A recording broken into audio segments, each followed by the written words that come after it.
Assalamu alaikum wa rahmatullahi wa barakatuh. Can all of you hear me? وعليكم السلام ورحمة الله وبركاته.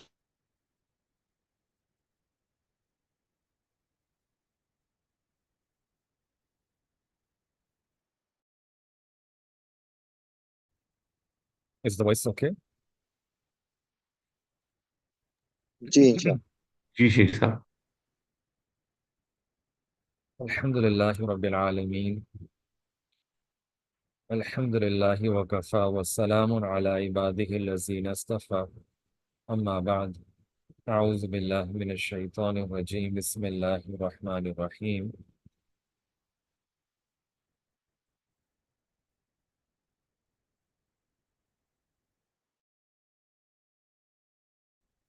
نحن نقص عليك أحسن القصص بما أوحينا إليك هذا القرآن وإن كنت من قبله لمن الغافلين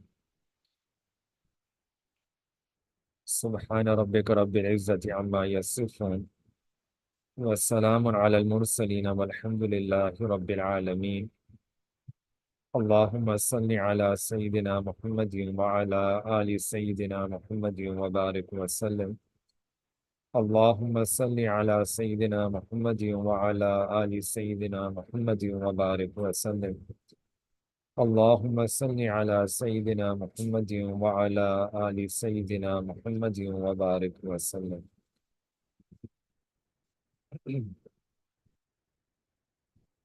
Today, inshallah, we will be completing this surah, Surah Yusuf. And we want to continue with some of the other lessons and benefits of this surah. We already did a few benefits last time.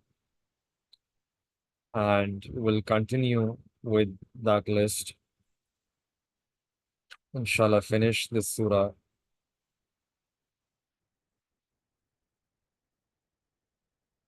So I want to scroll down to a particular event, which I think is also really important in this surah.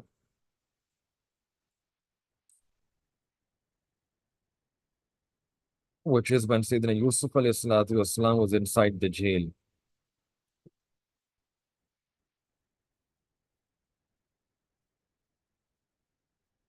Let me just open this up to that ayah.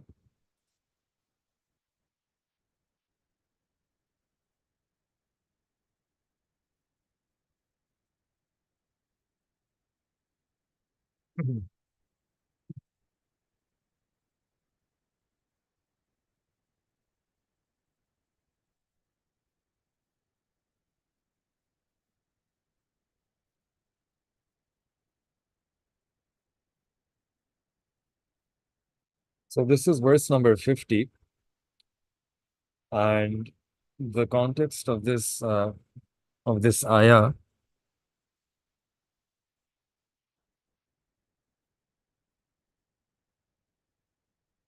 the context of this ayah is as follows, that Sayyidina Yusuf alayhi salatu wasalam was inside the jail and he had just given the interpretation for the dream of the king, that the 7 thin cows will be eating 7 fat cows. And the king, the ruler, was impressed with the interpretation and he asked that who gave this interpretation. And the messenger said that actually there's a person inside your prison, Hazrat Yusuf alayhi salam. So the king said that go bring him. I want to meet him. Now when the messenger comes and says to Yusuf alayhi salatu wasalam that the king has requested for you and come with me and we'll go to the king. So instead of going with that messenger, Sayyidina Yusuf alayhi salatu wasalam replies and says that go back. Qala irji' ila rabbik.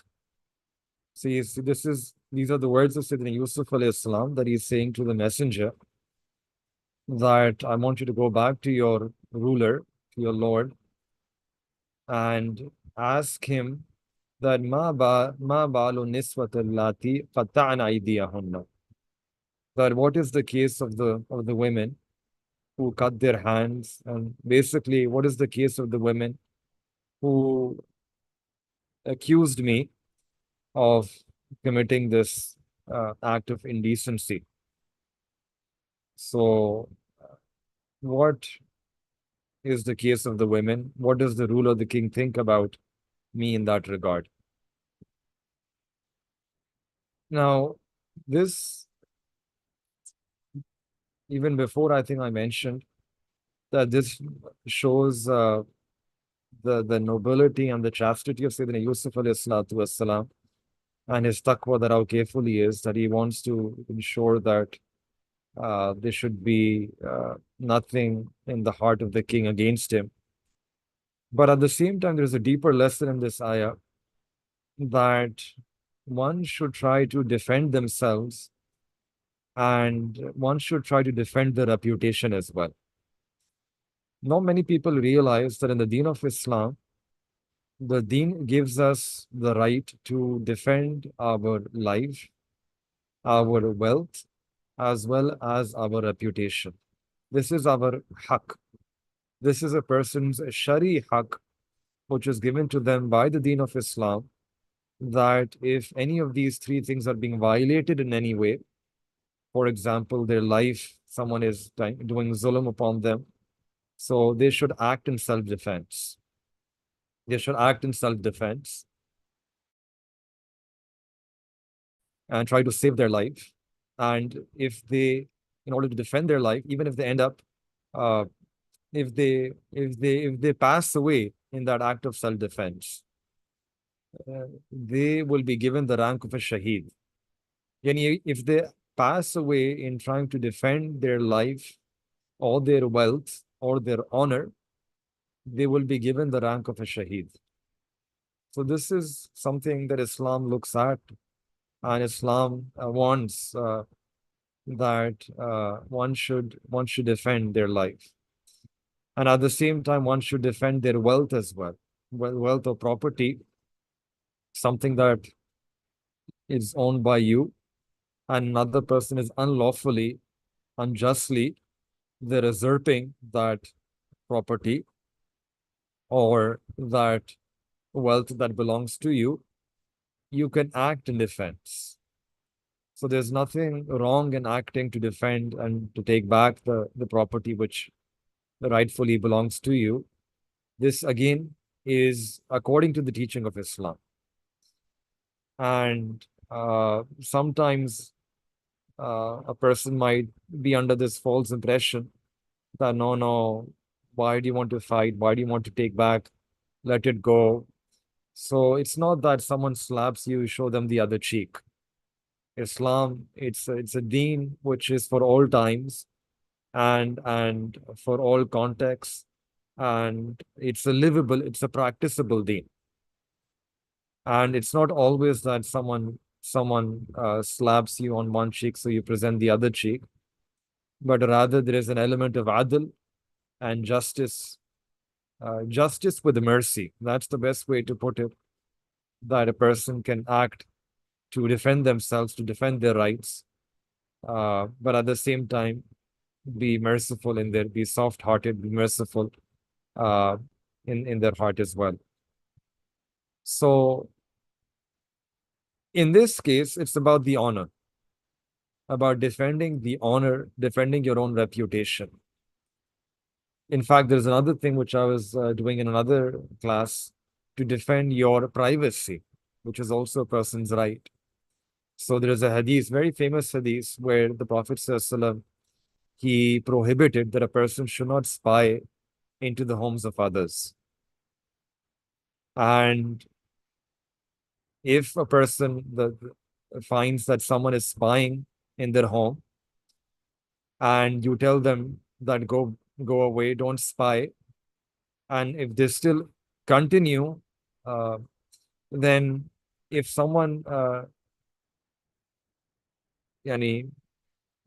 damages the eye of the other person, they poke a finger or they poke some instrument or something, and they poke that person in the eye, and in that process, even if they end up damaging the eye, this is halal, this is permissible. This is something that a person can do in order to defend themselves, in order to defend their privacy. That why are they peering inside and spying inside? You can tell them to go away, and if they don't go away, then one can poke them in the eye. The Prophet ﷺ said that there will be no qisas, there will be no retaliation against this person, and this would be completely permissible for him to do so. And in fact, the words in the commentators, the muhaddiseen, in the commentary of that hadith Mubarakah, they have written that when the Prophet ﷺ said that you have the right to poke the other person in the eye, this is not said only as a symbolic or as a metaphor, as a tahdeed, just to scare the other person. And this is also not saying that only lightly you can poke the other person, but rather these words are to be taken literally. And even if a person deliberately, intentionally, seriously pokes the other person in their eye and ends up damaging the eye of the other person, this is permissible. Islam gives the ijazat, this is halal for that person, because this person is doing so in order to defend the right of his privacy, the privacy of his home. This is why there's a whole chapter in different books of Hadith Mubarakah about salam and istizan. When you want to enter someone's home, then you say salam to them and you take permission before entering. And until you get permission, you don't enter. And in fact, don't even stand at the door, because lest the person opens the door and then you can get a sneak preview into what's happening inside. And that would be a tantamount to stealing a gaze. So don't even stand right in front of the door when you go to visit someone.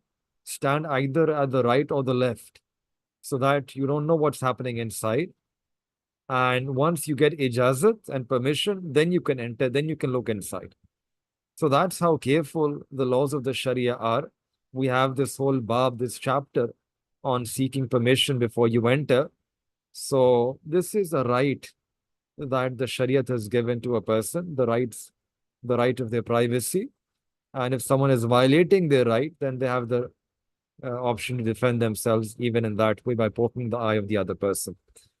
So in this case, Sayyidina Yusuf alayhi salatu wassalam, he wants to defend his reputation. And this is important because, especially for someone who has a public profile, where not only a public profile, but also you want to do work for the betterment of the public. You want to help, assist other people. And in this case, you want to do the best of help, which is to help them in their iman, to guide them and to benefit them. So to do work of deen, to serve them, that cannot be done if your own reputation is tarnished. Becomes very difficult. If someone's reputation in the community, in that society is tarnished, whether justly or unjustly, then there's always a stigma attached to that person. And people may raise fingers at that person. People may not even know the full situation, the details of the situation. They don't know the full reality, what actually happened. But just that stigma, that bad press, that negative propaganda, or that there's a bad impression, someone slandered, or there's some bad reputation that they've acquired, becomes very difficult for that person then to do work of deen in that community. And this is the reason why Sayyidina Yusuf alayhi salatu wasalam, he wants to defend his reputation, and he wants to ensure that everyone around knows that he is completely innocent, that there's no doubt in the minds of anyone, no doubt in the mind of particularly the ruler, the king. The ruler should not have any misgivings, any suspicions, any doubt in his mind that Sayyidina Yusuf alayhi salatu wasalam is completely innocent and it wasn't his fault. In fact, the fault entirely lies with his own wife. Sayyidina Yusuf alayhi salam is bari. He is absolved of any indecency in this regard. So, in order to give that, in order to remove that slander away from him, and so that he could then do work of deen, Sayyidina Yusuf alayhi salatu wasalam, he says that now go back. Irji' ila rabbik. And fas'alhu ma balu niswati allati qata'na aydiyahunna. Ask him first about the women, what he thinks about the women. So the lesson that we get from this ayah is that for us, the same principle applies. That we should try to remove any such slander which is done against us. We should make some effort to remove any suspicions that other people might have about us to whatever extent possible. Obviously, you cannot remove all the suspicions that all the people have. It's practically impossible, because whenever someone gets any ni'mat, any blessing, then you always have people who start envying you. That has always been the case in this ummah, that the more kabuliyat a person has, the more enemies and envious they increase, hasidin they increase. So you cannot go responding to every opposition and responding to every envier and responding to every slanderer. But at the same time, one should not one should try to whatever extent possible, at the right time, in the right way, in the right context, make an effort to remove the slander. Again, one may not want to do it immediately. You have to look at the right time. Choose the right words with hikmat, with love. Person should make this effort to remove any potential misgivings or suspicions or potential doubts that the other person may have. We see another example of this in the Sunnah of the Prophet ﷺ, that it was night time, and the Prophet ﷺ came out of his hujra, and he had to go to meet one of his wife, Ummahatul Mu'mineen. And when the Prophet ﷺ met his wife, and then the Prophet ﷺ was coming back, and he saw two men, two young Sahaba, and they saw the Prophet ﷺ, and they were talking to each other. So then immediately the Prophet ﷺ came to them and clarified that was my wife. That was Ummahatul Mu'mineen, that was my wife. And the two Sahaba, they said that, Ya Rasulullah, we did not have any, even the slightest of misgiving in our heart. And how could we even dare to think anything negative about about you? But then the Prophet ﷺ clarified that I want you to clarify, lest shaitan tries to put this suspicion in your heart. That, look, the Prophet ﷺ is going alayadu billah, and he's meeting a stranger in the middle of the night. So I don't want shaitan to play with you, shaitan to put that potential suspicion or that doubt or that misgiving in your heart. So that's why I just wanted to clarify. And this is what the fact is. The fact of the matter is. So again, we see this.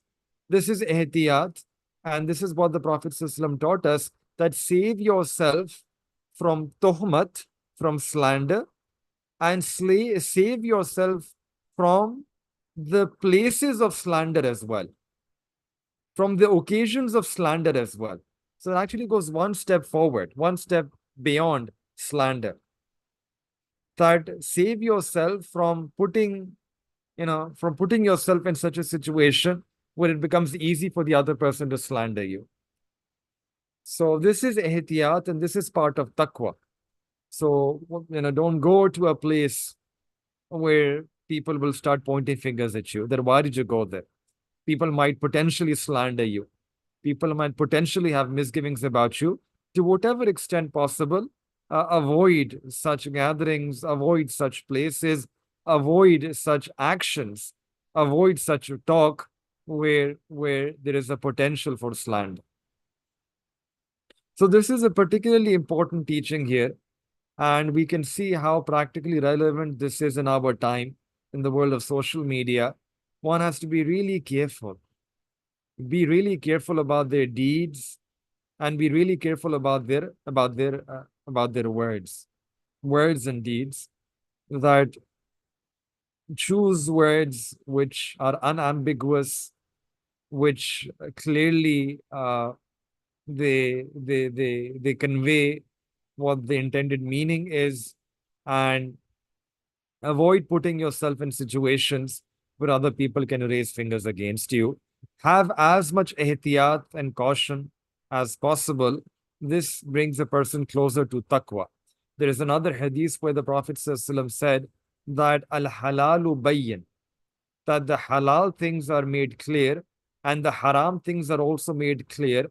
Between the halal and the haram are the mushtabihat, are the doubtful.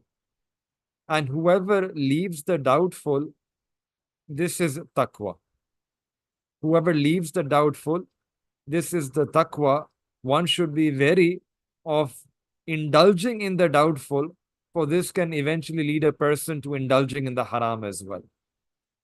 So avoiding all doubtful things, all doubtful situations in our life. So what would be doubtful? At a personal level, doubtful will be all those things for which you don't have enough ilm. Even maybe in the Sharia, there is a ruling regarding that, a clear ruling that this is halal or maybe this is haram, but you don't have that knowledge because of your own limited understanding of deen. So you are doubtful whether should I do this or I shouldn't do this. Is it allowed? Is it disallowed? So it becomes doubtful for you, even though it's not doubtful fi nafsihi, in of itself. So in this situation as well, the same hadith applies that if it's doubtful for you, leave it. Leave the doubtful. This is closer to taqwa. Because that thing may have the potential of being prohibited. You don't know. So leave it. That's to be on the safe side. Similarly, even when there is a ruling, uh, a ruling where maybe a lot of the jurists are saying that no, you shouldn't do it, and maybe one person, one jurist, one mufti is saying that you can do it. So there is some difference of opinion among the scholars, a scholarly difference of opinion. So in that situation as well, according to fatwa, you may do it. You can pick that jurist fatwa who's allowed that action, and you can say that I'm following this ruling, and that's fine. That's permissible. You can follow that jurist if you think that their argument is strong enough. If you're convinced about them, about their argument, or about convinced about their piety, you have more trust upon them. You can do so by the law, by fatwa. That is okay. You're within the confines of the Sharia when you follow the fatwa given by a reliable scholar. However, leaving the doubtful in this case means that you go one step beyond the fatwa and try to practice taqwa. Try to practice taqwa, and taqwa would entail that you avoid all controversy and you try to just go with the majority in the sense that you take that position which everyone agrees upon. So you just you leave it. And if it's just one person, one jurist saying it's okay, and the others are saying it's not okay, then ala sabil taqwa would be going beyond and just being on the safe side. The Sahaba Ikram, they were so particular about this. They would live lives of simplicity, live lives of zuhud, where they would confine themselves within the halal. And from within the halal as well, they would leave a lot of halal things. A lot of things which were mubah, which were permissible and halal, they would leave that. Why? Just out of the fear of falling into the haram. So things that are purely halal, but this potential that this might lead me on a slippery slope and potentially I might end up with the haram, they would avoid those halal things as well. This was the level of their ihtiyat, the level of their caution that they had in their life. This is what the hadith is mentioning as taqwa, that you leave such doubtful things. And when a person leaves the doubtful, they inculcate taqwa. The greater their taqwa, the greater will be the closeness and the intimacy with Allah Ta'ala. The greater would be the qurb of Allah. Will be the qurb that will be able to experience. Allah Ta'ala will make such a person his wali. This is what wilayat is. Wilaya.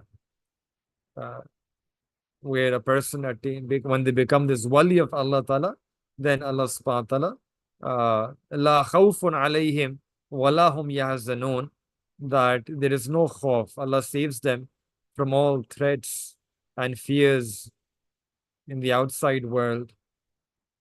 We are living in a world where people are afraid of so many things.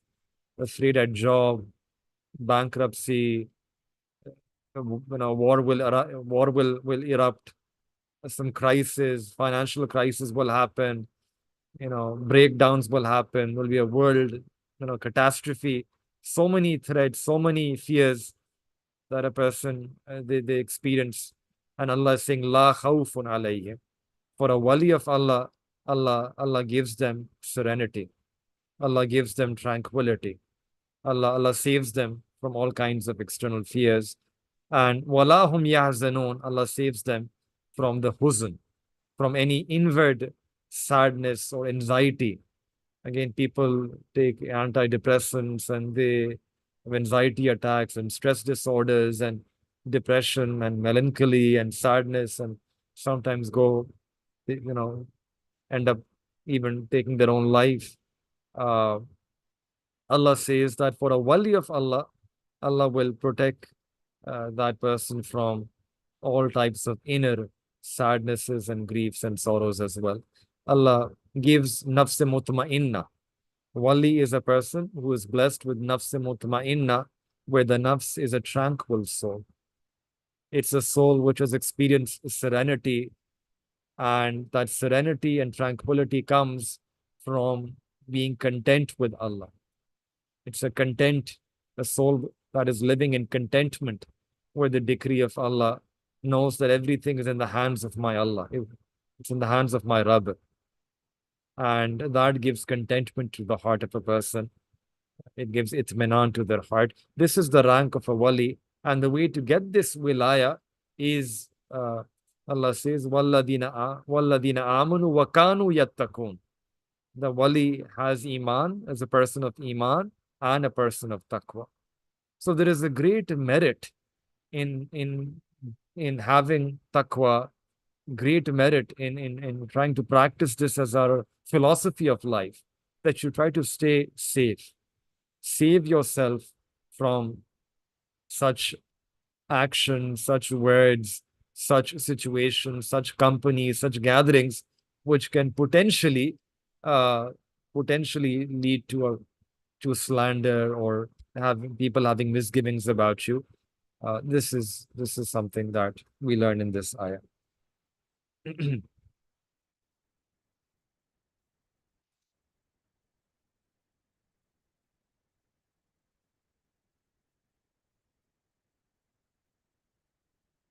Then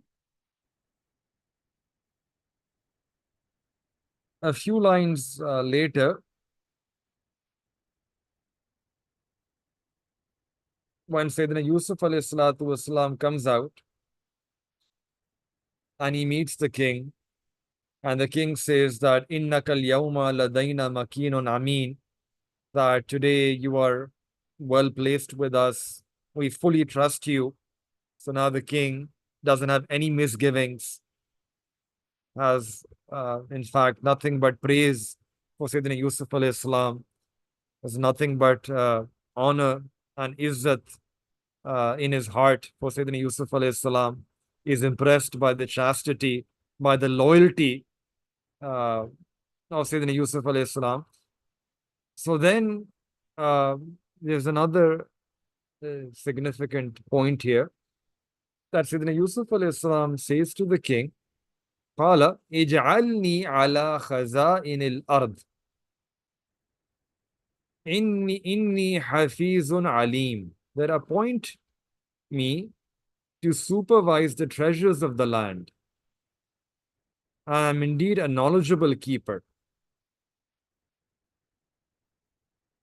Now, the general ruling is that a person should not express their kamalat, their attributes, their good qualities, their sifat before other people. This is like bragging. This is instills a sense of a pride. And the other person, you might come across to the other person as being arrogant.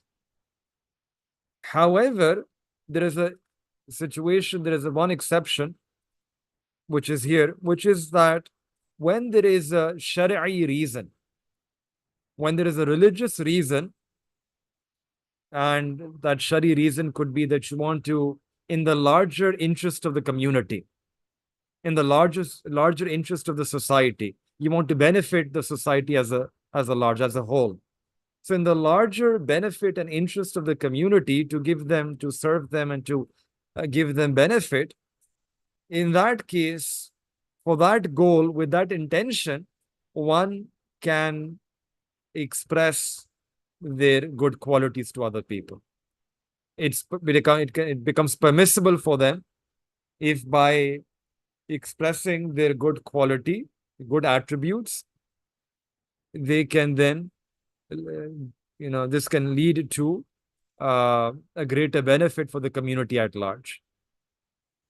In this case, Sayyidina Yusuf alayhi salatu wasalam, he knew that I have given the interpretation of the dream to the king. Now, in order to implement that policy, I've given the policy that this is the policy that the king you need to follow if you want to save yourself from famine and if you want your people to be content in those times of famine. This is the policy.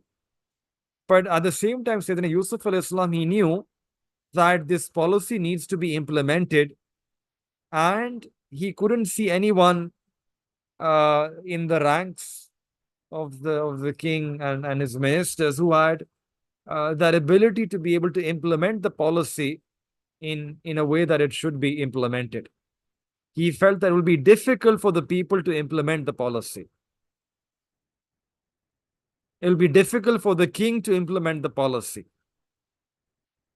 And on the other hand, he knew that it will be easy for me to implement this policy because Allah subhanahu wa ta'ala has blessed me with this ilm. Allah has blessed me with the knowledge. So that is why, again, in the larger interest of the community, he makes this request to the king that if you appoint me the policy maker in this regard, appoint me to supervise the treasures of the land and let me deal with this situation, then I will try to implement this policy in an effective way, in a way that will be beneficial for the community at large. So the reason why Sayyidina Yusuf alayhi salam said this sentence, and by doing so, he is in one sense, mentioning his attributes, his good qualities. The reason why he's doing that is for a greater cause. It's not for his own sake. It's actually for the betterment of the society. That if he doesn't say that, the king would never know about the skills of Sayyidina Yusuf alayhi salam as a policy maker and a policy implementer. And hence the king would maybe give this responsibility to someone else, or maybe try to do this himself, and would find difficult in doing so. This will be a detriment and a loss for the people. So for the greater benefit of the community, Sayyidina Yusuf alayhi salatu wasalam, he requests for this position. Requesting it not for the sake of position itself, but for the sake of the betterment of the people. So the lesson that we learn is that the general teaching in the deen of Islam is that one should not seek positions, especially positions of power, because they have the potential to corrupt a person. And especially if it's an absolute position, then it says that, power corrupts a person, and absolute power corrupts a person absolutely. So that's why there's so many stories about if you read the stories of the Ummah, stories in the Ummah about such big jurists who would hesitate, would be so cautious and wary in taking possessions of the power, in taking possessions of power. Sayyidina Imam Abu Hanifa rahmatullah alayh, famously he refused when he was offered the position of being the Qazi, the chief Qazi. He refused that position. He had to go to jail for refusal. He said, I cannot take this position. So this has been the trend that the ulama, the mashayikh, they refuse to take positions of power. But at the same time, if there is a situation like this here, where one is looking at the greater benefit of the community, then for that niyat, for that sake, they can take that position. And inshallah, they will still find the help of Allah Ta'ala with them in that position, in that role.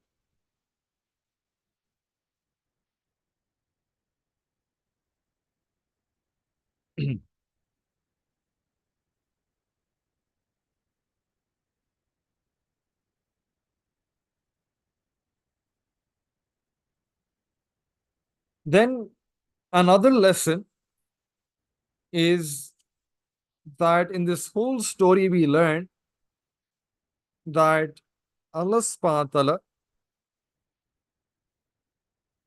even those who are close to Allah Ta'ala, the Ahlullah, the people of Allah, even they are tested by Allah subhanahu wa ta'ala, sometimes through a difficulty and sometimes through an ease. Like Sayyidina Yusuf alayhi salatu wasalam, he was tested by Allah Ta'ala through a difficult time and then later on through a time of ease. When a person is being tested in some difficulty, in some constriction, there is some financial constriction in their life, for example, or some other way in which they're being tested, there's a trial, then one can do shikwa to Allah. One can complain of their difficulty to Allah subhanahu wa ta'ala. One should not complain of their difficulty to people, to makhluk, that you're complaining against Allah to people. That is not appropriate at all. That should be avoided. Rather, what can be done is that one can complain about their circumstances, their situation, that difficulty to Allah. Because asal mein the rule is that the halat, they come from Allah subhanahu wa ta'ala. This is such an important lesson to always remember in our life, that halat, they always come from Allah. Good halat, bad halat, good circumstances, bad circumstances, halat, whatever they are, they always come from Allah subhanahu wa ta'ala. And if we are going through some difficult halat, then only Allah subhanahu wa ta'ala is that being who can change our halat as well. Who can change our halat as well.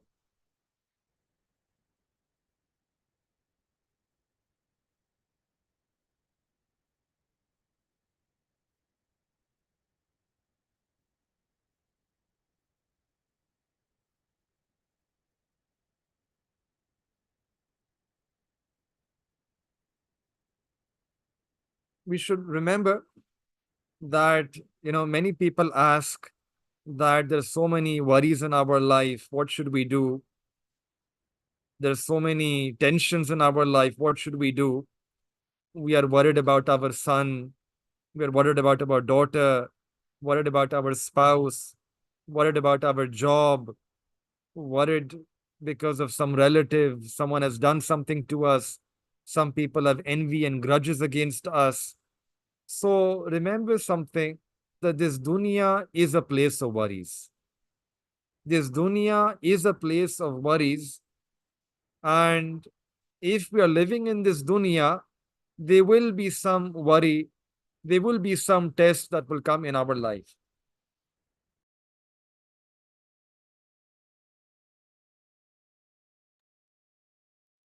If a person is an animal, then they can live a life without any worry, like, camel, goats, etc. Insan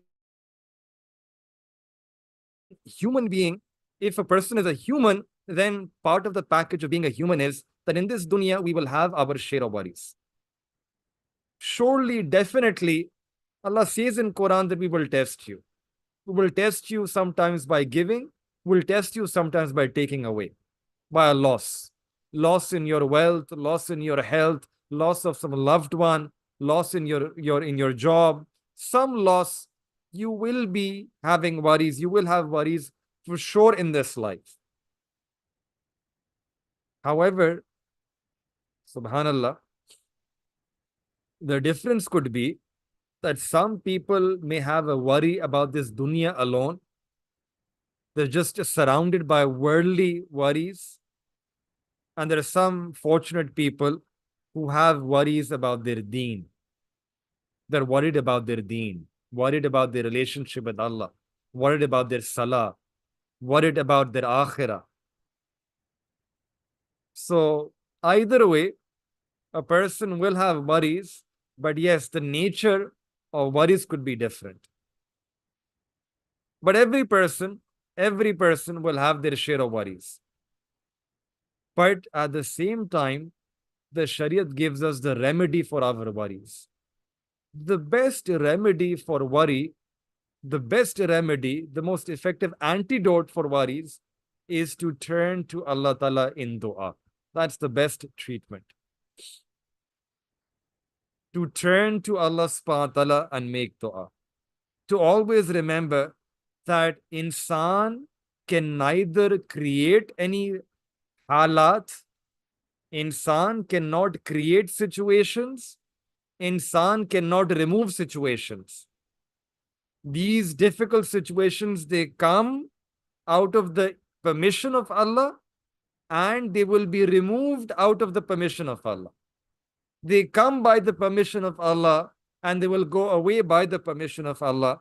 So the Deen of Islam gives us such a beautiful teaching that whenever such worries come in a person's life, what we need to do is to simply do ruju ilallah. Turn back to Allah Ta'ala in dua, through dua, and then if you want to complain, complain to Allah. Like Sayyidina Yaqub alayhi salatu wassalam in this story, at one point he says that Allahumma ashku bathi wa huzuni ilallah. Right? The famous dua, we did this, that he makes dua to Allah subhanahu wa ta'ala.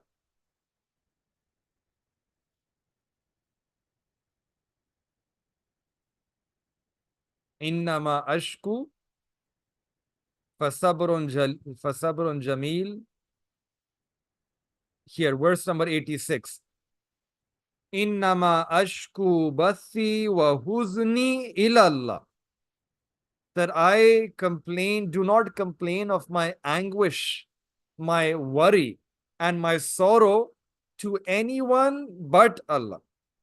So, such a beautiful teaching in our deen that if all of us, if every human will have some afflictions, will be afflicted with worry by virtue of living in this dunya, whether that worry is worry of dunya or it's a worry of deen, the best treatment is to turn to Allah subhanahu wa ta'ala and make dua to Allah ta'ala.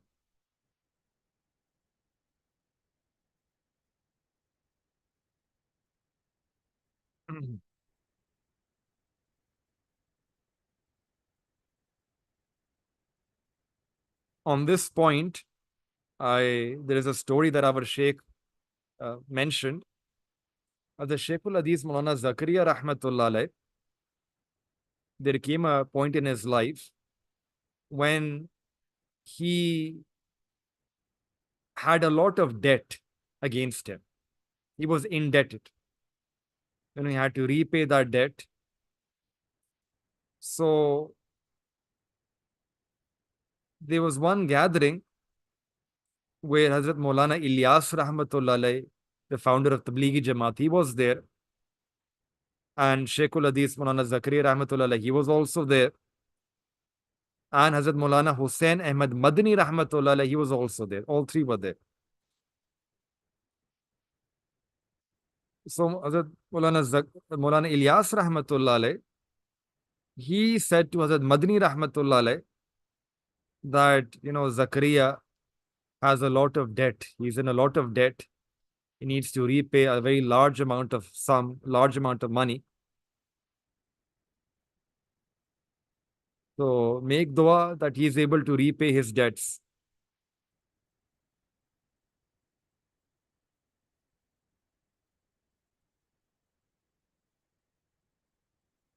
So Hazrat Madni Rahmatullah alayh replied that, why don't you tell me some prescription?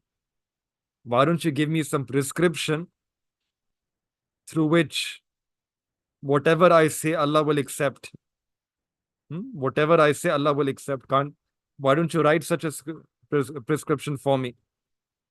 Whatever I make, whatever I say, Allah will accept it. So Maulana Ilyas Rahmatullah alayh, he said that prescription that Allah subhanahu wa ta'ala has already told us in the Quran. What, the prescription which you're asking me that that you say and Allah will accept. That prescription Allah has already told to us in the Quran. And then he recited this ayat from the Quran. وَقَالَ رَبُّكُمُ ادْعُونِي أَسْتَجِبْ لَكُمْ. Allah says, your Rabb says, ud'uni, that make dua to me with yaqeen, with certainty, with conviction. Astajib lakum, I, Allah, will surely accept your dua. So what greater prescription can there be than this? So we should have conviction and yaqeen about the acceptance of our dua, that whatever duas we are making to Allah, Allah Ta'ala will surely accept our duas. So this is that Quranic prescription, that you ask and Allah will agree, Allah will listen, Allah will grant. So one should make dua to Allah subhanahu wa ta'ala in such times.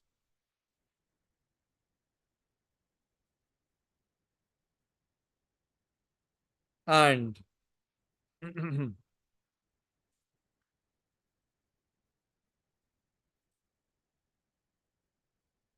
now the summary of the whole surah, right? What you call the essence of the whole surah. Now, in this surah, Allah subhanahu wa ta'ala has mentioned two kinds of groups. One group is the brothers of Sayyidina Yusuf alayhi salam.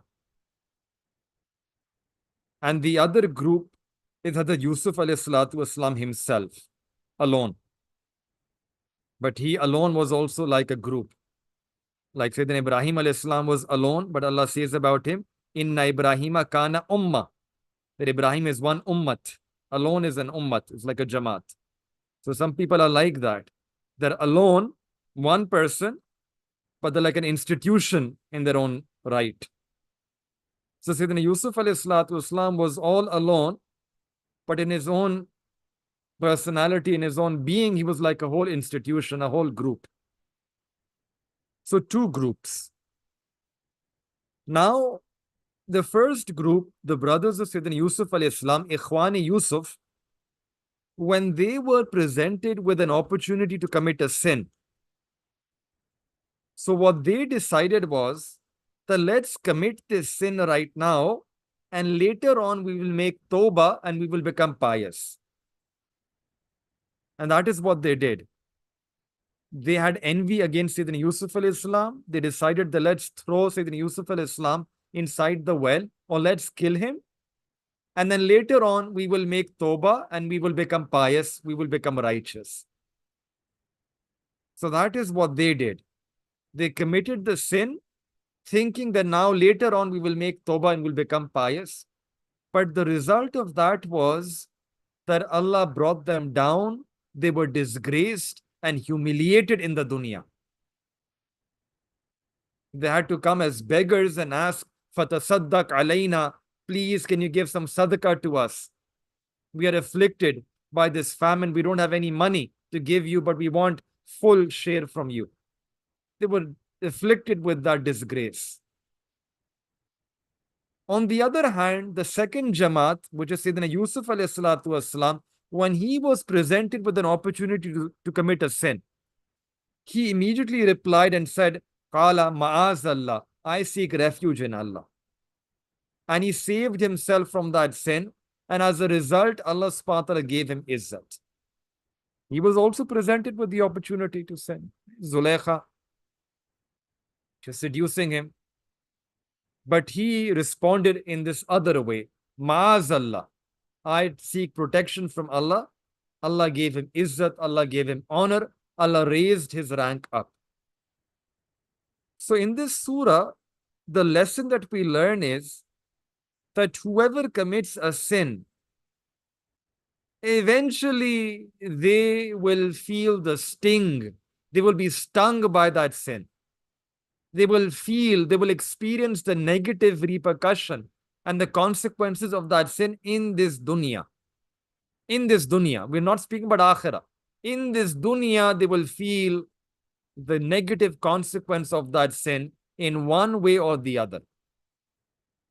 And on the other hand, whoever does, whoever has taqwa, they practice piety, live a life of righteousness, they will also experience the positive consequences of their deeds. Allah will give them, Allah will show them in this dunya. Allah will give them izzat and honor in this dunya. So this is a universal lesson that we learn. For every time, for every period, for every community, whether the US or the UK or Asia or Australia or Africa, whether 2024 or 1400 years before or 1400 years later, it's a universal lesson that those people, a person who follows in the footsteps of the Ikhwani Yusuf, the brothers of Sayyidina Yusuf alayhi salam, and they say, let's commit this sin and later we'll make tawbah and we'll become pious, they will be afflicted with the negative effects in this dunya. And those who, like Sayyidina Yusuf alayhi salam, save themselves from opportunities of sin, they seek Allah's protection, Allah will give them izzat in the dunya and in akhirah as well.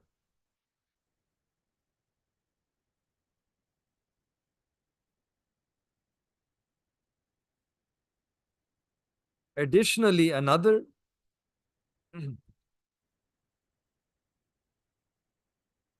point to note here is that in this story, there are different characters. Every story, every play has characters. There are different characters in this story. And every character does some deed, and there is a consequence of that deed. So we want your attention, and let's look at the characters, what they did and what they got. First character, Hazrat Yaqub alayhi salatu wassalam. He was separated from his son, Sayyidina Yusuf alayhi salam, and his amal was that he did sabr. He did sabr on that loss, on that separation. He did not do shikwa, shikayat before people. He's not complaining before creation. Rather, his amal was sabrun jameel. His amal was inabat ilallah, turning to Allah. His amal was ruju ilallah, turning to Allah, making dua to Allah. And he was steadfast in that. This was his amal. What was the result? The result was that Allah gave him that the desired object. Allah gave him his maqsood. Allah made him succeed in his goal. Allah gave him Sayyidina Yusuf alayhi salatu wasalam back to him. Second character, Hazrat Yusuf alayhi salam. Hazrat Yusuf alayhi salam is separated from his whole family, no support system, living in a foreign land, and he gets this invitation to commit a sin, but his amal is ma'azallah, that he seeks protection from Allah, he saves himself from that sin, but later he has to go in prison. Even in prison, he practices a life of sabr and taqwa. So the amal of Sayyidina Yusuf alayhi salam is sabr and taqwa. Sabr in those difficult times of jail, and taqwa in that time of ease when he was in the palace. Sabr and taqwa, what was the result? Allah made him the king. Allah made him the ruler. Next, third character, Ikhwan Yusuf, the brothers of Sayyidina Yusuf alayhi salam. And the brothers of Sayyidina Yusuf alayhi salam, they were envious, that envy, hasad, and they tried their level best to erase Sayyidina Yusuf alayhi salam. This was their amal, this was their deed. They did hasad. What was the result of their hasad? That there came a time when they had to face disgrace and embarrassment before Sayyidina Yusuf alayhi salam. The fourth character, Misr, the ruler of Egypt. Now, on his part, he wanted good for Sayyidina Yusuf alayhi salam. He wanted khair for him. He wanted that Sayyidina Yusuf alayhi salam should be kept well in the palace. And he even told his wife Zulekha that take care of Sayyidina Yusuf alayhi salam, raise him up well. So he did ihsan. He showered favors upon Sayyidina Yusuf alayhi salam. What was the result? That when there was a time of famine and the Misr, he wanted someone to take over the land, take over the responsibility of running the land. He could not find anyone more suitable for that job than Sayyidina Yusuf alayhi salatu wassalam. So he chose Sayyidina Yusuf alayhi salam, made him the treasurer of the land. What this means is that if you do ihsan upon someone, you do a favor upon someone, then Allah's sunnat, Allah's adat, Allah's habit is that Allah will do ihsan upon you. Allah will make other people do ihsan upon you. When you do ihsan towards others, then Allah will do ihsan upon you. Like in this case, the Aziz Misr did ihsan upon Sayyidina Yusuf alayhi salam. Allah subhanahu wa ta'ala did ihsan upon Aziz Misr by giving him such a person like Sayyidina Yusuf alayhi salam, who could take over the reins of the country. The next character in this story is Zulekha, the wife of Aziz Misr. What was her amal? Her amal was that she gave in to the desires of her nafs, the unlawful desires, and she went on this path of sin. What was the result? Later on, she had a regret. She had a remorse. She was remorseful about what she did. Whenever you give in to the desires of your nafs, the end outcome will always be remorse and regret and this feeling of guilty, this feeling of guilt. And the sixth character was the women of Egypt. The other women, not Zulekha, the other women. They were also, what was their amal? They were aiding Zulekha in committing that sin. They were mu'awin. They were assisting her in committing the sin. What was the result? That they also had to share in that feeling of remorse, regret, and guilt with Zulekha.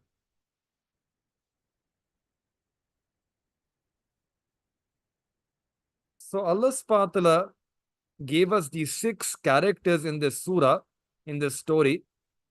Why? To tell us that, oh people, that when you live your life, when me and you, when we live our life, so we will face different halat in our life. We will face different situations and circumstances in our life. How will that happen? So sometimes your example will be like Sayyidina Yaqub alayhi salam. You will have to face some loss, some separation. So then you should do sabr. Do sabr, and in this way, Allah will make you succeed in your goal. Sometimes you will be tested like we tested Sayyidina Yusuf alayhi salam. You will be presented with opportunities of sin. So do sabr and hold on to the rope of taqwa, and Allah will give you izzat. Sometimes you might feel this fire of envy burning up in your heart. You might feel envious about people around you, envious of people at work, envious at people at home. So keep the example of the brothers of Yusuf alayhi salam in front of you. That if you give in to that desire of envy, if you try to have envy, and then you will get your share of remorse and regret in life. And if sometimes you did a favor upon someone, you did an act of goodness towards someone, then hal jazaul ihsan illa al ihsan, people will do ihsan upon you as well. Allah will do favor upon you as well. And if sometime you are presented with your nafs, and your nafs tells you to give in to the desires, to give in to your unlawful desires, to your hawa, your caprice, remember what happened to Zulaykha. Remember what happened to Zulaykha, that if I give in to the desires of my nafs, then the way she was disgraced, I will also have to face that similar disgrace. And similarly, sometimes if you feel that I'm not committing the sin, but if you try to assist other people in committing sin, then keep the example of the women of Misr in front of you, that they also assisted Zulaykha in sin, but they also had to, later, they also were regretting their decision. So we should keep these roles and characters in front of us, and we should see that which position am I in? Which position am I in? If we are in some difficulty, we should do sabr. If we are getting invitations of sin, we should run away, flee from that place. If we have hasad in our heart for someone, leave that hasad. Purify your heart, cleanse your heart. If you can do goodness to other people, then by all means, do whatever good you can for others, for that goodness will always come back to you. If your nafs is swelling up and nafs is now taking over and becoming nafs ammara and trying to compel you to commit sin, then suppress your nafs, discipline your nafs, rectify your nafs. Do not give in to the unlawful desires of your nafs. And if there is an urge where you want to assist other people in the wrong that they are doing, in the sins that they are committing, then you should try to take yourself back. Try to separate yourself from those friends, separate yourself from that environment, and do not become a mu'awin and a helper or a supporter to those things which are happening that are against the displeasure of Allah, that are against the pleasure of Allah subhanahu wa ta'ala.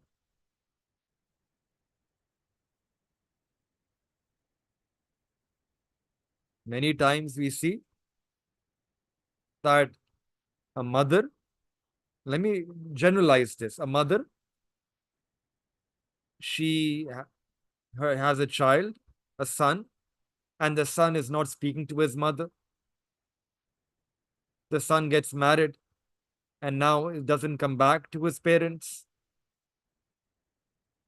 So now this mother, her example is like Sayyidina Yaqub alayhi salam. That this mother, she has lost her Yusuf alayhi salam. So in this case, this mother, she should do sabr. Sometimes there is some in-house fighting between mother-in-law and daughter-in-law, saas bahu, and this, you know, this is a ajib thing that happens in some places. And sometimes we see that because of a wife, uh, the son moves away from his mother, and there is a distance that comes between the mother and the son. The wife, she's always saying negative things about her mother-in-law. The mother-in-law is saying negative things about the daughter-in-law.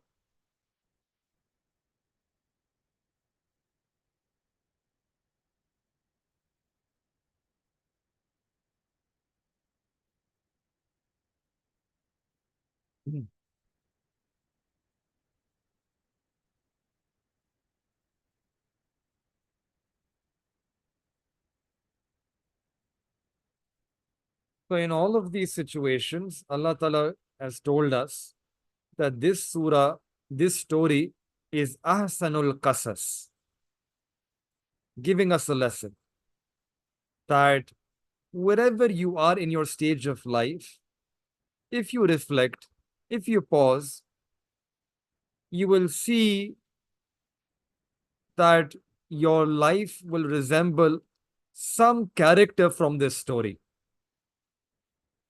Your life will resemble someone from these 6 characters in this story. And when you can recognize that, okay, my character, my role in this stage of my life is similar to this character in the story of Sayyidina Yusuf alayhi salam, then you can get hidayat and guidance that what am I supposed to do? Look at the characters, look at their amal, and you can seek hidayat from their amal. That if I do this, I will get izzat. If I do that, I will get zillat. Save yourself from zillat, from disgrace, and do those deeds which will lead towards izzat and honor in the sight of Allah.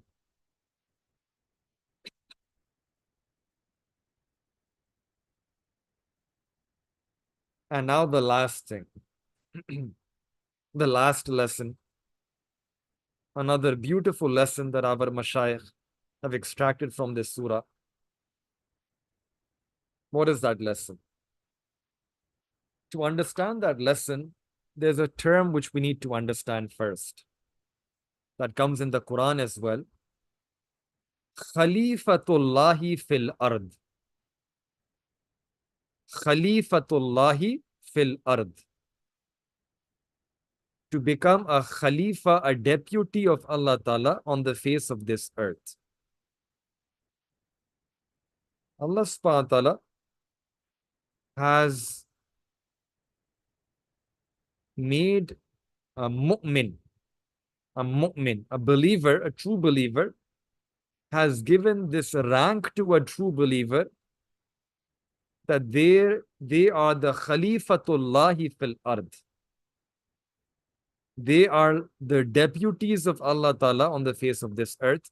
This is the rank, an incredible rank that Allah has blessed the true believers with. Now, when does a person become Khalifatullahi fil ard? In other words, what are the sifat, the qualities? If we can adorn ourselves with those qualities, we can also become Khalifatullahi fil ard.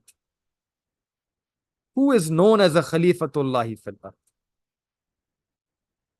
So the Mufassirin, they say that that person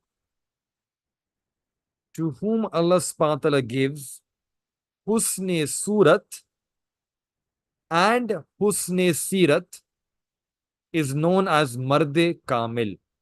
Let me translate this. Many Urdu and Arabic terms here.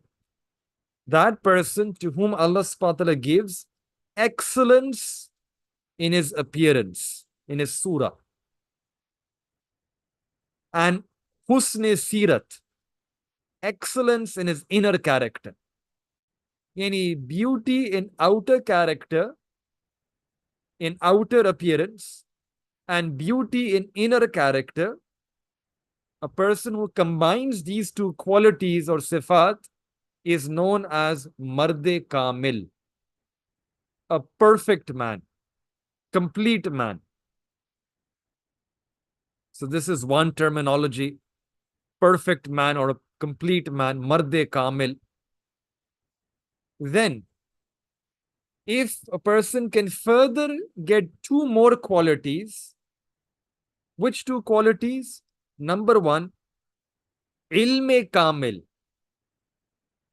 perfect knowledge, complete knowledge, and Amale Kamil, amal upon actions upon that knowledge. That person will become Momin Kamil. That person will become now a true believer, a complete believer, a perfect believer. That person who can combine two further qualities, Ilme Kamil, ilm, knowledge, and amal. Complete ilm and complete amal upon that ilm. This will take him to the rank of Momin Kamil, a true believer. Yani now Allah subhanahu wa ta'ala has given that person ilm, and also that person acts upon that ilm. So in this way, this person becomes a makbul servant of Allah ta'ala. ठोस iman, true iman, strong iman, Momin Kamil, true believer. And now, if this Momin Kamil, if this true believer can get two further qualities, if two more qualities can come inside this person, then this person will become Khalifatullahi fil ard. What are those two things? One of them is what we called Siyasi Basirat, political insight. Political insight in matters of politics. And the second is called Iqtisadi Basirat, economic foresight. Political foresight and economic foresight. If person can get these two qualities, they can combine these two qualities further, they become Khalifatullahi fil ard.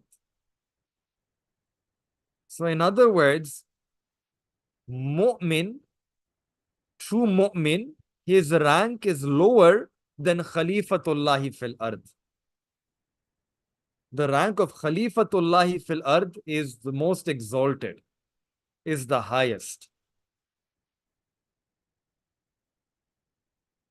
And now if you look at this surah, Allah Ta'ala blessed Sayyidina Yusuf alayhi salatu wasalam with number one, Husne Sirat and Husne Surat. Beautiful Zahir, outer, and a beautiful Batin and an inner character. First two qualities were there. Then Allah Ta'ala blessed him with Ilme Kamil and Amale Kamil, knowledge and amal upon that knowledge. But beyond that, Allah Ta'ala also blessed Sayyidina Yusuf alayhi salam with the political foresight, political insight, political wisdom and iqtisadi basirat, and economic wisdom and economic foresight as well. All six qualities, all six attributes, all six sifat are present at the most high level. And these were the qualities which were responsible for getting him that position. That he knew the work, how to do that work in a way that no one else could do it. No one else would know about it. He knew how to handle the crisis of the country, the famine, the years of the famine. So the lesson is that whoever, any person who can combine these six qualities, attributes, then they become able to implement the laws of Allah Ta'ala on the land of Allah Ta'ala. They become Khalifatullahi fil ard. They become worthy of this rank. They become ahl, able and capable to now implement the laws of Allah upon the lands of Allah. This is the most beloved servant of Allah subhanahu wa ta'ala. Allah loves such a person. Khalifatullahi fil ard. Always remember that that person who is able to attain perfection in their iman, they at best can just pray on the musalla, do ibadat on the musalla, they can pray tahajjud, they can live a life of zuhad, they can become a makbul servant of Allah Ta'ala. They can become a makbul servant of Allah Ta'ala, but they cannot reach the rank of Khalifatullahi fil ard. To reach that rank, they need to take one step more. Because Allah Ta'ala wishes, Allah Ta'ala wants that my servant should be my deputy on the face of this earth.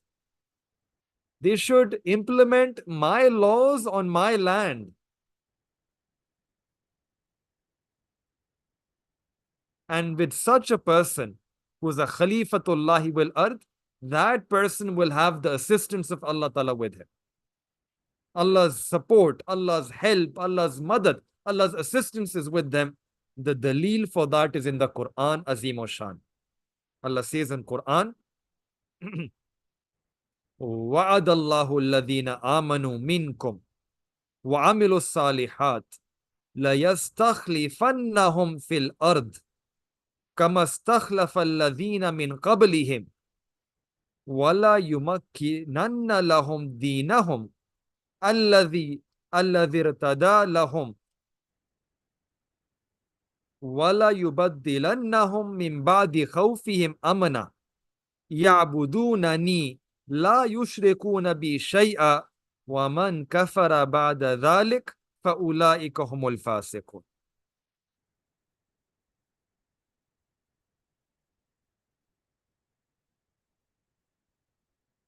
That Allah promises those people of Iman and those who do righteous deeds, that Allah will make them Khalifa, will give them a Khilafa on the face of this earth, like Allah gave this Khilafa to people before.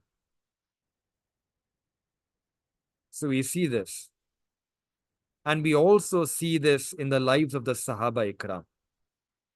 If you reflect upon their lives, we see that the Sahaba Ikram were such individuals who not only had Iman-e Kamil, were not only Mu'min-e Kamil, were not only Makbul and Makbul servants of Allah subhanahu wa ta'ala, but beyond that, they were also blessed with this political insight and this economic foresight. For example, look at Sayyidina Umar radiallahu ta'ala an, that in his Zamana Khilafa, he established this whole system of police force. This whole department of police came into existence during his time. In his caliphate, he made 65 dams near this area of Taif and Makkah Mukarramah. You see the political foresight and you see this economic basirat. That this area of Taif is actually it's on a hill. It rains quite frequently. And normally when it rains, the rainwater gets wasted.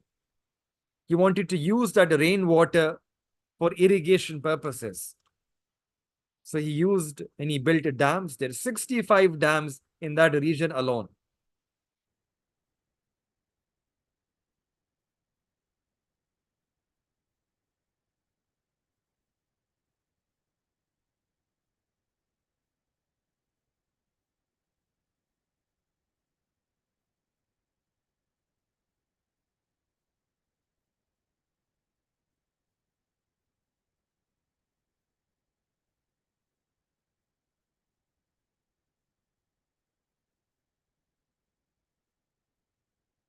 He appointed different people as governors of the different provinces. And every person that he appointed was so able and capable on their job. He knew which person is best suited for a particular job. This is all testifying and showing that foresight, that insight that Allah Ta'ala had given him in political matters as well as economic matters. The Prophet ﷺ had created these sifat in the Sahaba Ikram, that wherever the Sahaba Ikram would go, they were institutions in their own right. And they would set up these cities and communities, and they would take people out from a life of slavery and bring them to a life of abdiyat and ubudiyat of Allah subhanahu wa ta'ala.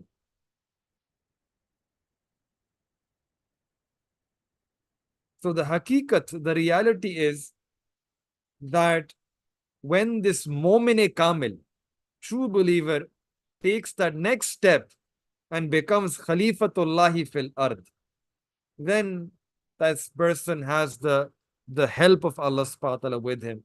Then Allah subhanahu wa ta'ala gives izzat and honor to that person. All of these things are possible if we can combine these 6 qualities inside of us.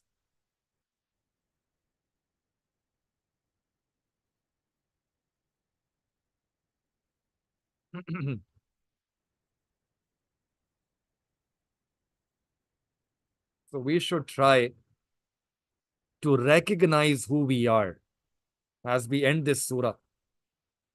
Try to recognize why did Allah Ta'ala send us here? For what purpose? This is the rank that Allah wants to give us. Khalifatullahi fil ard. Not that we have this,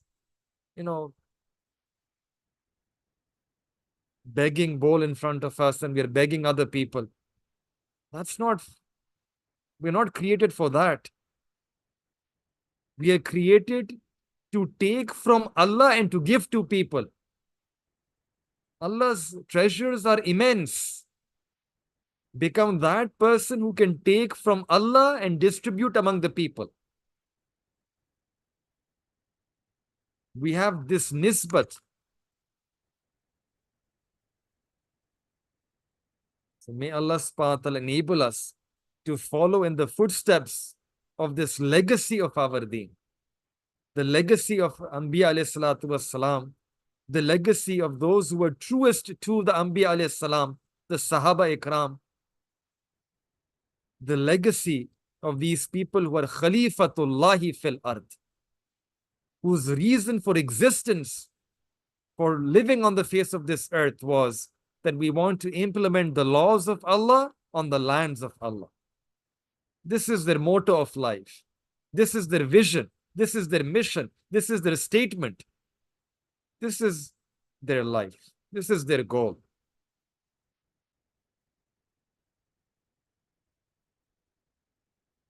So we should try to recognize and remind ourselves of this isn't.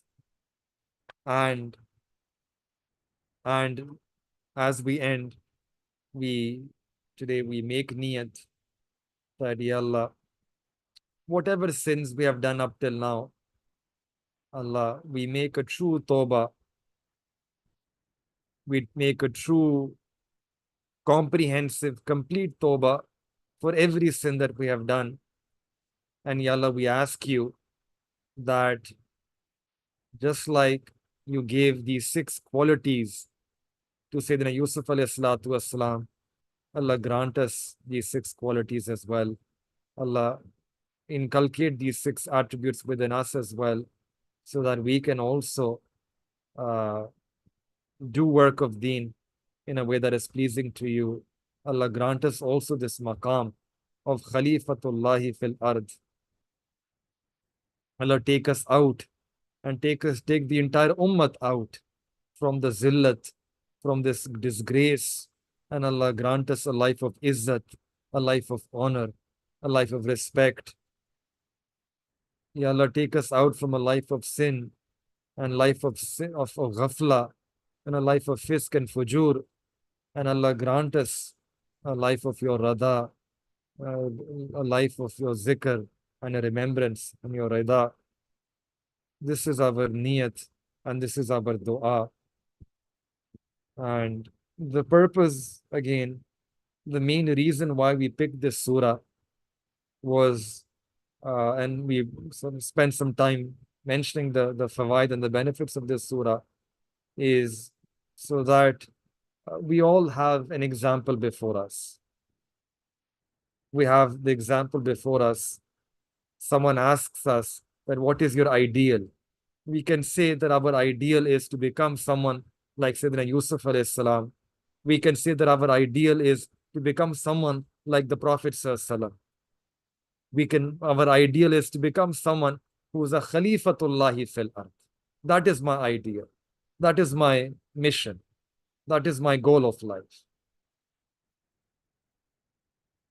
Look, Allah subhanahu wa ta'ala took Sayyidina Yusuf alayhi salam out from that environment of zillat and disgrace and gave him that maqam, that rank of izzah. Allah subhanahu wa ta'ala took the Prophet sallallahu out from that orphan, from that stage of life where he was an orphan. And then Allah ta'ala blessed him and made him, gave him and made him Khatamun Nabiyyin, the best of humanity. So we also make dua to Allah ta'ala that may Allah ta'ala grant us a complete ittiba, kamil ittiba, in following the examples of the Prophet sallallahu of Sayyidina Yusuf alayhi salam. May Allah subhanahu wa ta'ala grant us this complete ittiba, and through this may Allah subhanahu wa ta'ala grant us his rada. May Allah ta'ala give all of us the tawfiq to act on all the lessons that we read or heard or listened or that are there in this surah. May Allah subhanahu wa ta'ala grant us the nur of this surah, grant us the ilm of this surah, grant us the amal of this surah, grant us the barakah in this surah, and may Allah subhanahu wa ta'ala enable us to hold, grant us the tawfiq to hold steadfast to these lessons in our life. Wa akhiru da'wana and alhamdulillah rabbil alamin.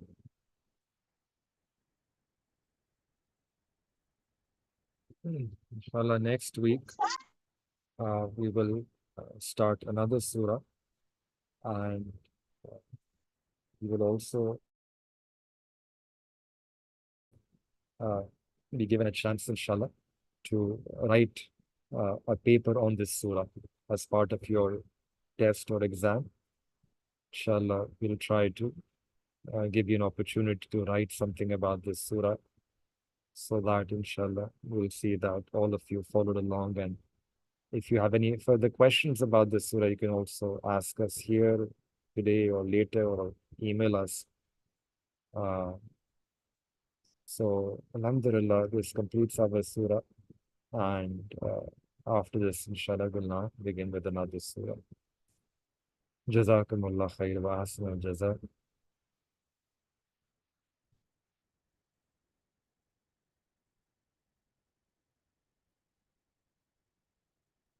We'll end with a short dua. سبحان ربي الوهاب اللهم صل على سيدنا محمد وعلى آل سيدنا محمد وبارك وسلم ربنا ظلمنا أنفسنا وإن لم تغفر لنا وترحمنا لنكونن من الخاسرين رب اغفر وارحم وأنت خير الراحمين لا إله إلا أنت سبحانك إني كنت من الظالمين يا الله يا رب كريم ظلمنا أنفسنا Allah, we have done zulm on ourselves. Allah, we have allowed ourselves to become distant from you. Ya Rabbi Kareem, Ya Allah, we have bruised ourselves with sins. Ya Rabbi Kareem, Ya Allah, we come to you tonight in Tawbah. Allah, we make Tawbah for every single sin that we have done, for every single sin that we remember, for every single sin that we have felt. Ya Rabbi Kareem, Ya Allah, we make true Tawbah. Allah, accept our Tawbah tonight. Allah, make us true in our Tawbah. Grant us steadfastness in our Tawbah. Allah, Ya Rabbi Kareem, make us amongst the Tawwabeen. Allah, wipe away all our sins. And out of your rahmah, Ya Rabbi Kareem, change our misdeeds into good deeds. Ya Allah, you have the Qudrat. Allah, surely you have the ability. Ya Rabbi Kareem, we ask you that you transform our sayyi'at into hasanat. Ya Rabbi Kareem, Ya Allah, grant us true tawbah. And through Tawbah, Allah grant us your rada. Allah, you have said in the Quran that Inna Allah yuhibbu tawabin, that you love the people of Tawbah. Ya Rabbi Kareem, Ya Allah, we're making true Tawbah to you tonight. Allah, grant us your muhabba as well. Allah, accept us for this path of your muhabba. Accept us for this path of your love. Allah, ignite the flame of your muhabba in our hearts once again. Allah, make us love you more than any other being, more than any other person that we have in our life. Allah, make your love the most dominant love in our heart, the most primary love in our heart, the most overpowering love in our heart, the most overflowing love in our heart. Ya Rabbi Kareem, make us love you more. Allah, make our love for you more than the love that we have for our parents, the love that we have for our spouse, our kids. Allah, the love that we have for our own self, the love that we have for the dunya or anything that pertains to the dunya. Ya Rabbi Kareem, grant us shiddat in our love for you. Grant us, Ya Allah, istiqamat in our love for you. Grant us, Ya Allah, depth in our love for you. Ya Rabbi Kareem, Ya Allah. Allah, make us amongst the muhibbeen, the mahbubeen. Allah, make us amongst the muqarrabeen, the makbooleen. Ya Rabbi Kareem, Ya Allah, grant us these 6 sifat, Allah, that we mentioned today, that we heard about today. Ya Rabbi Kareem, Ya Allah, grant us husn surat and husn sirat. Allah, grant us ilm kamil and amal kamil. Allah, grant us iqtisadi basira and siyasi basira. Ya Rabbi Kareem, Ya Allah, grant us this maqam of being Khalifatullahi fil ard. Allah, accept us to do work of deen. Ya Rabbi Kareem, enable us, Ya Allah. Allah, grant us that salahiyat, that ahliyat, that ability, that capability. Ya Rabbi Kareem, accept us, Ya Allah, for this path of deen, for this path of khidmat deen. Ya Rabbi Kareem, include our names among those people. Ya Rabbi Kareem, Ya Allah. Ya Allah, accept these du'as from all of us tonight. Ya Rabbi Kareem, we completed the surah, Surah Yusuf. Allah, whatever lessons we learned in this surah, Allah, grant us the tawfiq that we can implement those lessons in our life. Ya Rabbi Kareem, grant us a life of sabr and taqwa. Just like, Ya Allah, you bless Sayyidina Yusuf al-Islam with these qualities of sabr and taqwa. Allah, grant us these qualities in our life as well. Ya Allah, make us people of sabr, make us people of shukr, make us people of taqwa. Ya Rabbi Kareem, make us amongst the muttaqeen. Allah, make us amongst the muttaqeen. Ya Rabbi Kareem, save us, Ya Allah, from all opportunities of sins, from all the temptations of sins, from the environment of sins, from the invitations of sins. Ya Rabbi Kareem, Ya Allah, truly, Allah, we sin because of our nafs and shaitan. Allah, we are sick and tired of sinning. Allah, remove this life of sin from us. Take us out from this life of sin. Grant us an exit from this life of sin. Allah, we are sick and tired of living such a life which is distant from you, such a life that is heedless of you. Ya Rabbi Kareem, we come to you tonight in Tawbah. Allah, we ask you that you purify our heart. Allah, cast a special gaze upon our heart. Allah, do tazkiyah of our hearts. Allah, do tazkiyah of our nafs. Allah, you are the true muzakki hakiki. You're the true purifier. Allah, we are presenting our hearts to you tonight. Allah, we know that our hearts have become blackened, our hearts have become darkened, our hearts have become bruised. Ya Rabbi Kareem, but we have no place to go to other than you. Allah, we present to you our hearts, our saddened hearts. Ya Rabbi Kareem, Ya Allah, Ya Allah, remove the blackness and darkness from our hearts. Purify and cleanse our hearts. Remove the sadness from our hearts. Ya Rabbi Kareem, accept our hearts for the renewal of Iman, for the revival of Iman, for tajdeed the Iman. Ya Rabbi Kareem, Ya Allah. Ya Allah, fill our hearts with your muhabba, with your qurb, with your love, with your intimacy. Ya Rabbi Kareem, enable us to experience your intimacy. Ya Rabbi Kareem, you have said in the Quran, فَإِنِّي Kareeb, that you're Kareeb to us. Allah, we also want to feel that qurb. Allah, we also want to feel that qurb. Allah, we also want to live that life of qurb and intimacy. We also want to live that life of wilayat. Ya Rabbi Kareem, Ya Allah. Allah, grant us the flame of your muhabba in our hearts. Ignite the flame of your desire in our heart. Allah, make us love you more than any other love that we have. Make us desire you more than any other desire that we have. Make us have a longing for you more than any other longing that we have. Allah, make us yearn for you more than any other yearning that we have in our life. Ya Rabbi Kareem, Ya Allah, whatever pious intentions any one of us have in our hearts, Allah, accept those intentions from us. Allah, for those who are sick, Ya Allah, we make dua for them. For those who are jismani sick or rohani sick, Allah, grant them health. Allah, grant them health. Grant them well-being. Allah, whatever pious intentions any one of us have in our hearts, Allah, grant us better than what we can ask from you. Ya Rabbi Kareem, Ya Allah, we come to you. Allah, we asking from you. But Ya Allah, grant us according to your own Shane Kareemi, your own Shane Rahimi. Allah, grant us in a manner that befits your Shane Rahma. Ya Rabbi Kareem, accept these du'as from all of us tonight. Allah, Rabbana taqabbal minna, innaka anta sami'ul alim, wa tub alayna innaka anta tawwabur rahim. وصلى الله تعالى على حبيبه خير خلقه محمد وعلى آله وصحبه أجمعين برحمتك يا أرحم الراحمين. السلام عليكم ورحمة الله. وعليكم السلام ورحمة الله وبركاته. وعليكم السلام ورحمة الله وبركاته. جزاك الله خير. وعليكم السلام. وعليكم السلام ورحمة الله وعليكم السلام ورحمة الله وبركاته. وبركاته.